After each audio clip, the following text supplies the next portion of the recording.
Before I ever put someone on the table and started doing my fancy finger work, right, and moving through all the techniques that I know to do with my hands, what I needed to know was an earlier principle, muscle that I wanted to address manually. The way that muscle got into distress wasn't out of a vacuum. The way that muscle got into distress was either how someone was moving or how they weren't moving.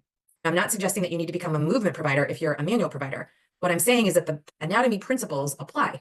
If I'm a manual provider, and I'm also a movement provider, but I do mostly manual work with clients.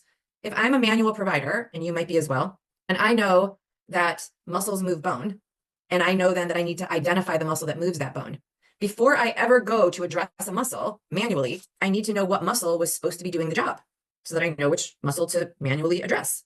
If you're a movement provider, same thing goes. If you're asking someone to move, how? With what muscle? Doesn't matter if you're a manual or a movement practitioner, these principles are where you start before you ever do the manual work with your hands or the movement instruction on how you want your client to move.